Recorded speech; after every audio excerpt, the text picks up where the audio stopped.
Nosotros le hemos pedido a un contador público autorizado, Pedro Matos, que fue presidente del Instituto de Contadores, que estuviera con nosotros un rato para hablar de algo que yo prefiero hablar con los contadores y no con los economistas, porque los contadores son más pragmáticos y además cuentan.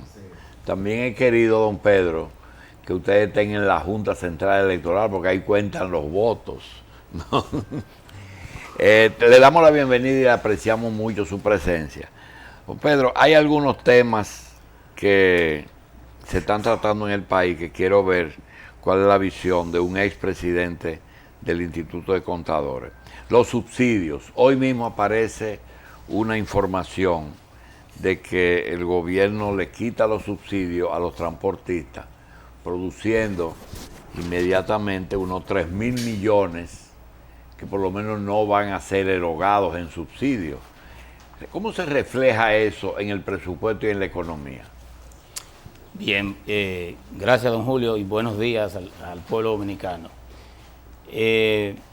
Fíjese, nosotros somos del criterio que los países en su economía son un poco más difíciles de manejarlo que una empresa privada, porque la empresa privada tiene una conducción de costo, gastos, control del costo o control de los costos, control de los gastos, pues nos va a dar un resultado positivo.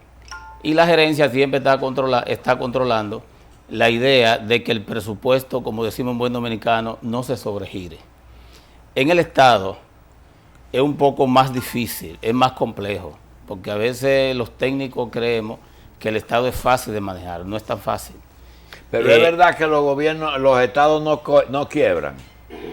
Bueno, desde el punto de vista de soberanía no quiebran, pero porque los recursos del Estado se mantienen sobre lo que le llaman sobre una condición de nación.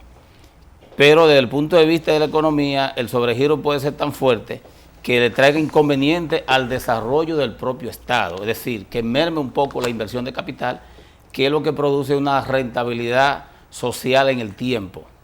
Entonces, se ha estado debatiendo. Esas dos diferencias que usted está marcando, siga diciéndonos, cuando un contador coge un estado financiero de una empresa y busca los índices, gasto, ingreso, futuro, rentabilidad, etcétera, y lo pasa a un estado. En el estado se puede hacer un mismo estado financiero, así mismo que usted se lo hace a una empresa.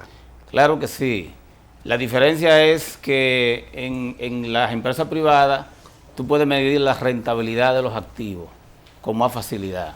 Es decir, los activos productivos de una empresa son medibles y a través de los índices que tú aplicas, tú determinas qué activo no está siendo lo suficientemente productivo y cuál no. En el Estado es un poco más difícil, aunque se ha ido ya avanzando sobre el tema.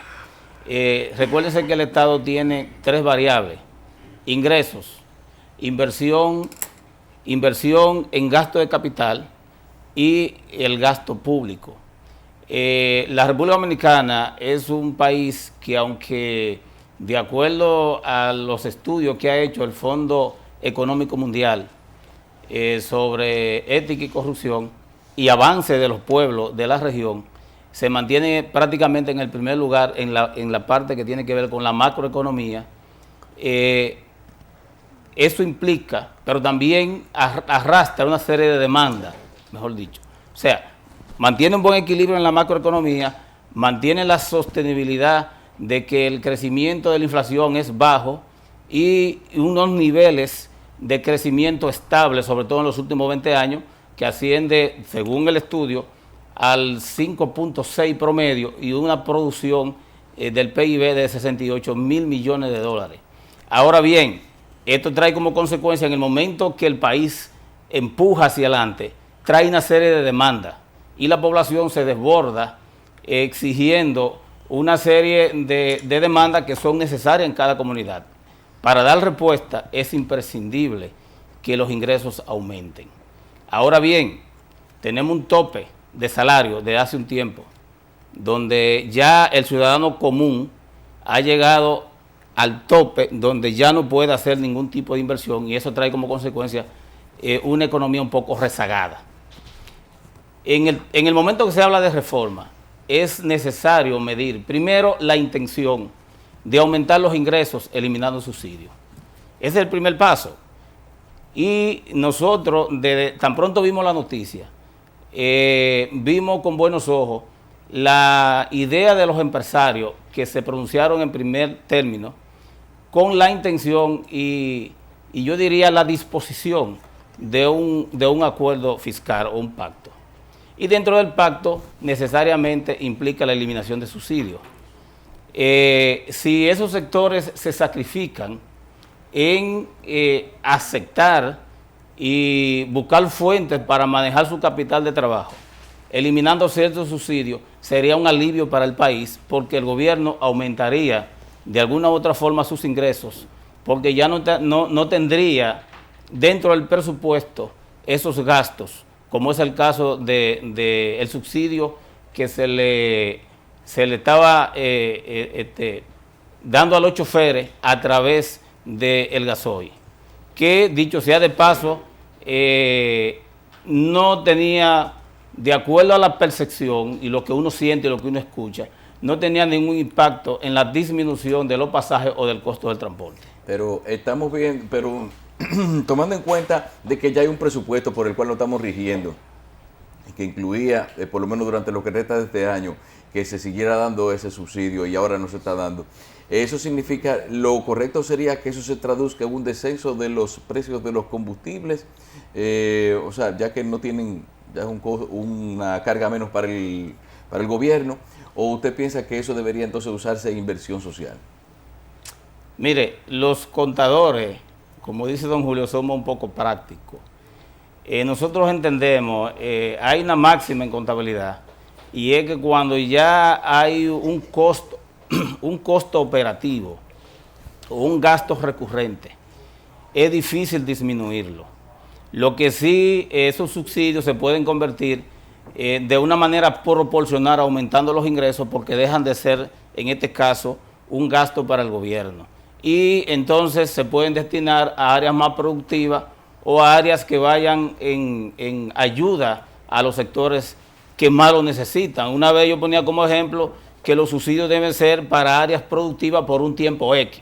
Por ejemplo, queremos desarrollar Bahía de las Águilas, que es uno de los proyectos de nación que están ahí pendientes. Si queremos desarrollar Bahía de las Águilas, el gobierno pudiera decir, bueno, para las empresas que se vayan a radicar en esa zona, el área turística, le vamos a subsidiar eliminándole tal y tales impuestos por un espacio de 10 años. Pero a los 10 años hay que revisar el impacto de ese subsidio.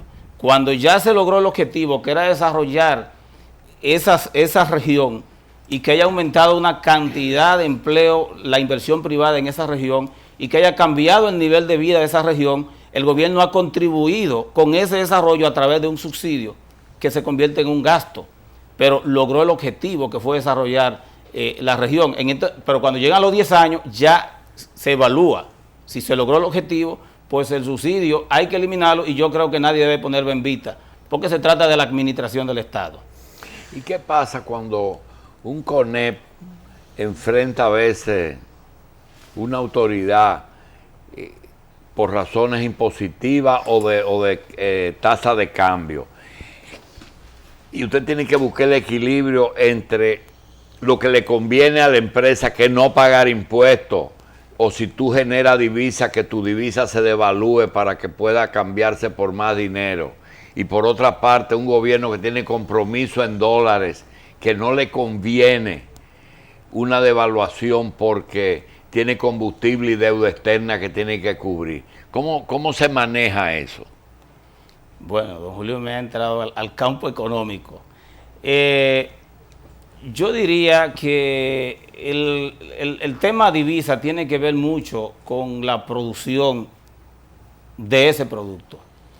Entonces, lo que últimamente se ha visto y en los periódicos, y es lo que se ha estado debatiendo en el tema, es que el CONEP plantea que el adelanto del ITEBI en aduana en materia de importación de materia prima disminuiría o mejor dicho, lo obligaría o aumentaría un poco el costo de los intereses bancarios, porque para capital de trabajo tendrían a veces que apelar al banco para pagar los adelantos de ITEVI.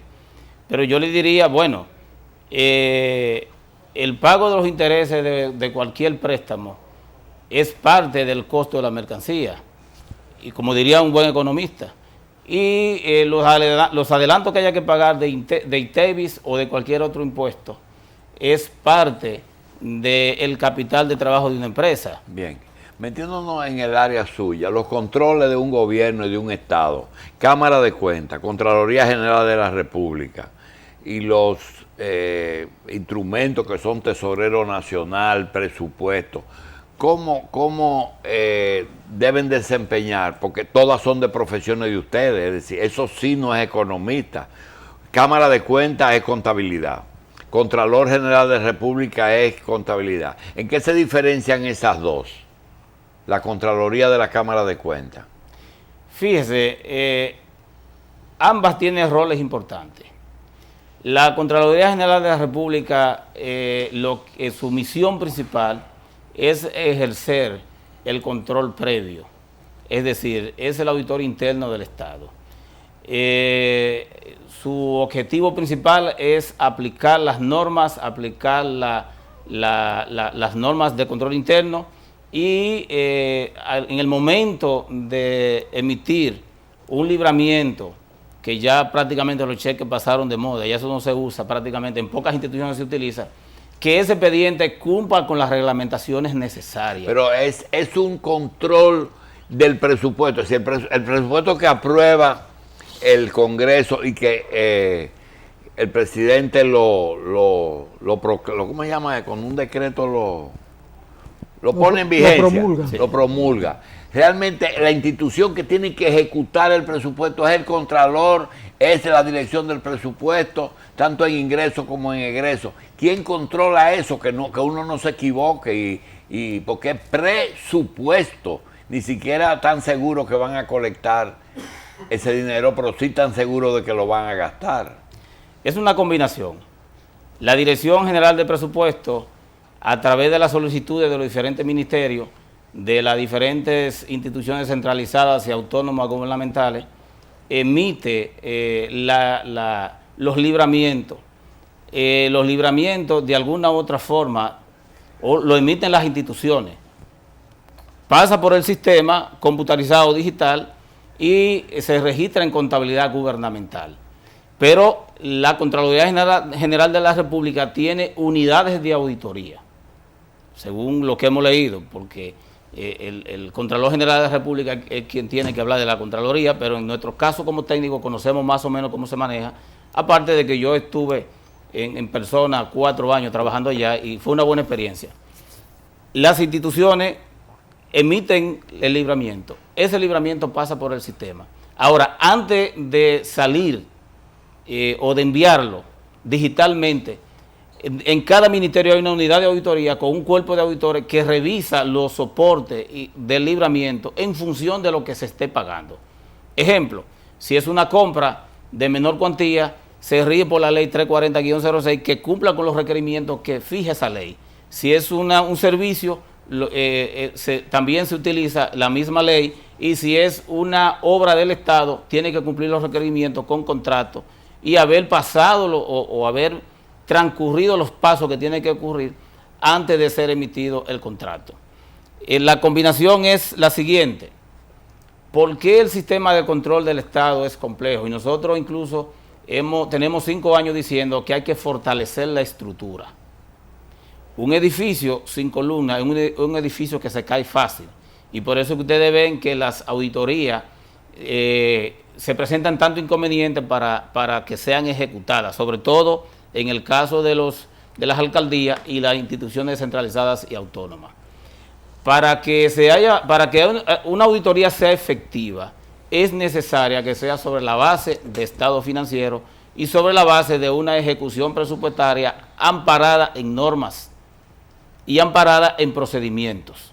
Entonces es necesario que el Estado cuente con una contabilidad general, organizada, tanto en el gobierno central, descentralizada hacia autónoma y en las alcaldías. Cuando eso ocurra, cuando la Dirección General de Contabilidad tenga contabilidad organizada, que los registros se hagan sobre normas de contabilidad para el sector estatal, entonces la Cámara de Cuentas podrá hacer una auditoría más efectiva.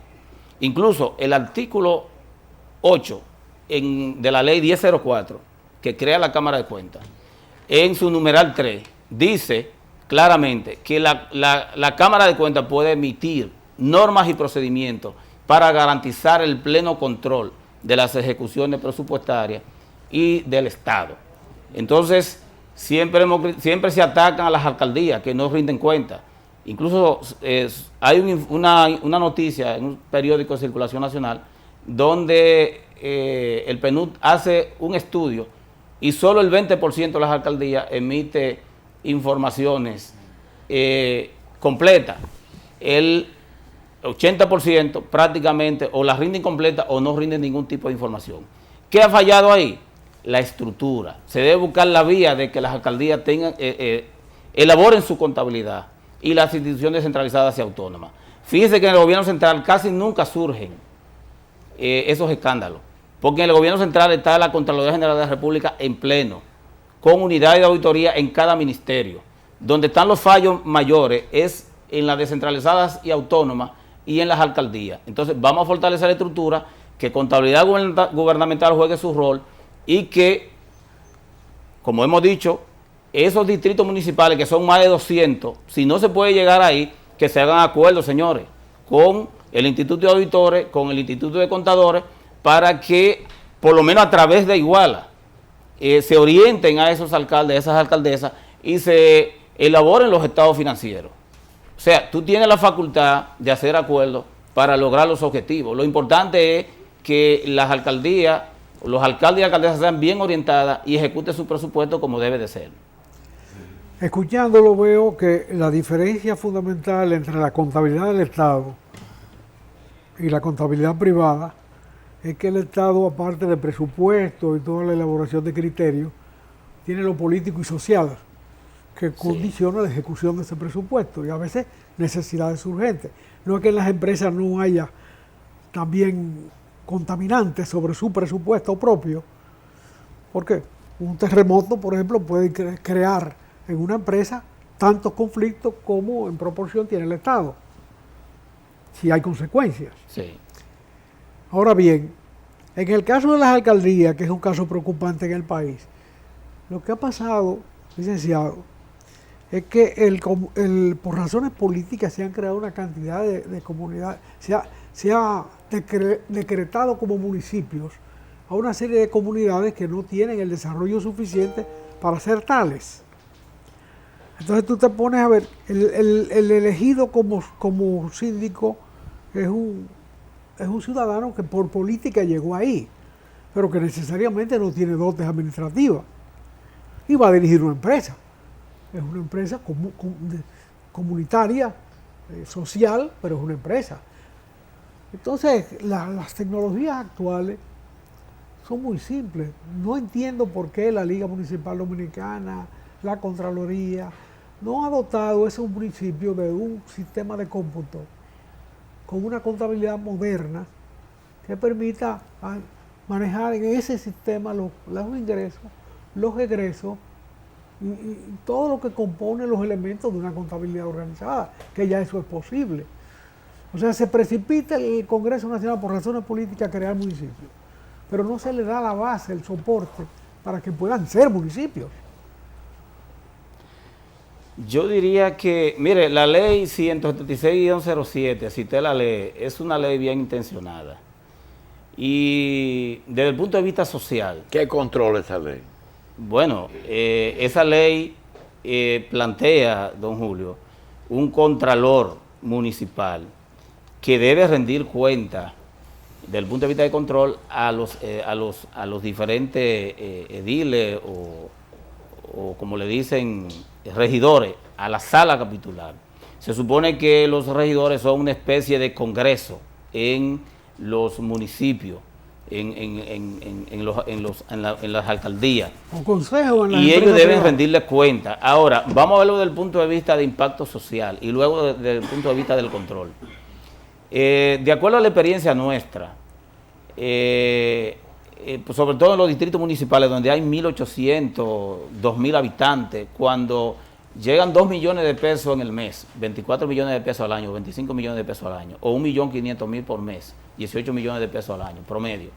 Eso tiene un impacto porque el distrito municipal demanda bienes y servicios.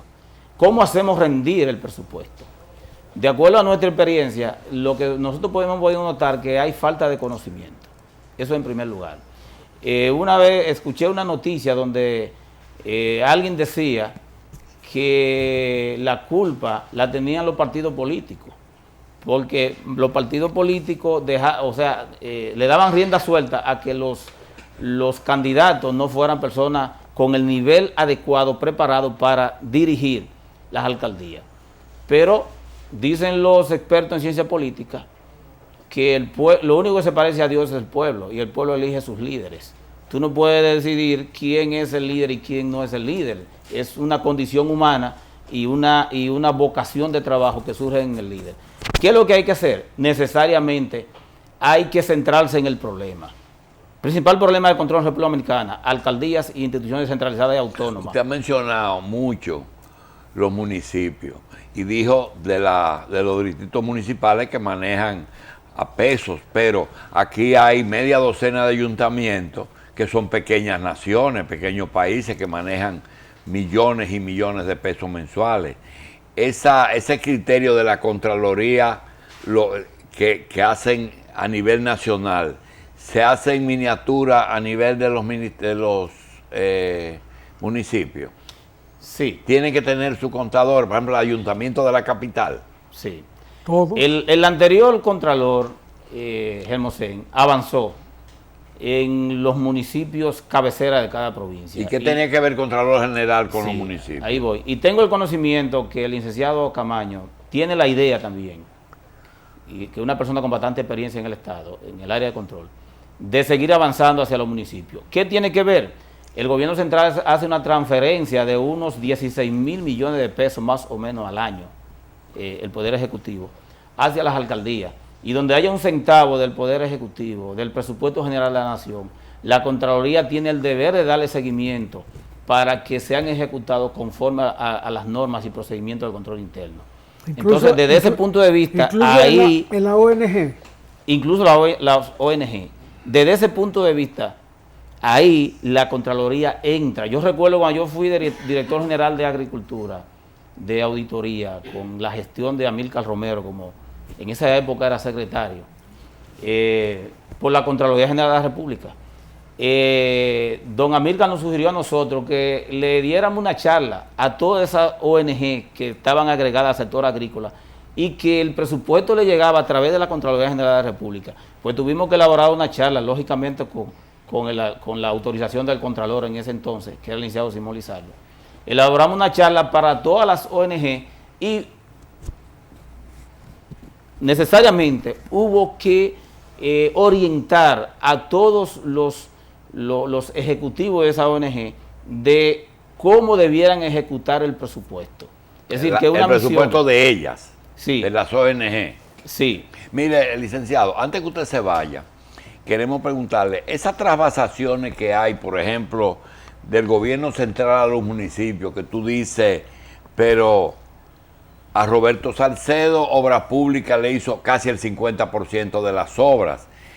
Asfalto, tú no sabes si es municipal o si es central.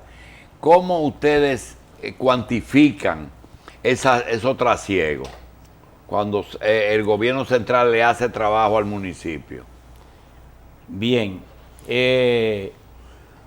Cuando el gobierno central hace un trabajo en el municipio, se cuantifica como una ejecución presupuestaria del ministerio, que hace trabajo o está dentro del presupuesto hacer esos trabajos. Lo que pasa es que lo hacen mancomunado o bajo la orientación del alcalde o la alcaldesa. Es decir, si están haciendo un sistema, si están trabajando el asfaltado de las calles, el alcalde debe señalar cuáles son los sectores que más necesitan de ese asfalto, pero es controlado y ejecutado directamente por el gobierno No, central. porque hay ahora una costumbre que el ministro de Obras Públicas le dice al alcalde del municipio pequeño, mira, condiciona la calle, hazme los aceros y los contenes, que yo te voy a poner el asfalto, pero ponle solamente para yo poner la capa asfáltica. ¿Cómo se divide eso? Y se cuantifica de las qué. aceras y contenes corren por el presupuesto Del municipio. y el asfaltado por el Bien, ministerio. ¿y eso es cuantificable? Claro que sí, Ah, ya. claro que sí. Todo es cuantificable. Todo, el ministro de Obras Públicas ya Sí. tiene jerarquía isleña, insular. Así porque ahora en Haití. Está ¿verdad? haciendo en Haití. Señores, Sí. es que la nación dominicana va creciendo. Ya, creció. Los ministerios son nacionales. Incluso un tema que se discute mucho es el tema de la policía. En su momento va a tener que ser descentralizada. Igual que los gobiernos locales, como se está encaminando hacia una descentralización. Sobre por qué entra, ya para terminar, los ministerios a veces a los municipios. Recuerden que es un 10%. Lo que pasa es que no hay forma de transferir el 10% a los ayuntamientos mientras tengamos un presupuesto con ingresos bajos. Pero llegará el momento que debe ser así. En el caso de hoy del ministro de Obras Públicas, su dominio se ha establecido por la eficiencia. Sí. Es un hombre que cuando dice voy a resolver ese problema, lo resuelve. Sí, yo creo que... Generalmente lo mandan, José. Bueno, está bien, pero lo hace. El éxito de los de los ministros depende de que le asignen los presupuestos, ¿verdad? Sí, en parte, y también la actitud y la Bien. disposición, porque Bien. por ejemplo siempre hemos Sí. dicho que si no hay gestión en un ministerio o en una institución del Estado, si no hay voluntad para gestionar y para lograr Exacto. hacer una gerencia eficiente, es difícil. Por que el ejemplo, gobierno- Hermosenta ahora en Obras Públicas. esa noticia no la tenemos. Sí, lo nombraron allá contralor, supervisor de los presupuestos de cada obra. Bueno, es un Bien. técnico preparado. Y Bien. nosotros hemos dicho que, por ejemplo, la Cámara de Cuentas y esas instituciones del Estado debe de ir un contador Bien. con bastante experiencia y capacidad. Y eso obra a favor del propio Estado dominicano. Bien, Pedro Matos, expresidente del Instituto de Contadores de República Dominicana y socio ejecutivo de PEM, Auditores y Consultorios, gracias. Este programa será repetido en Coral de 10 a 12 de la noche. Muchas gracias y nos vemos.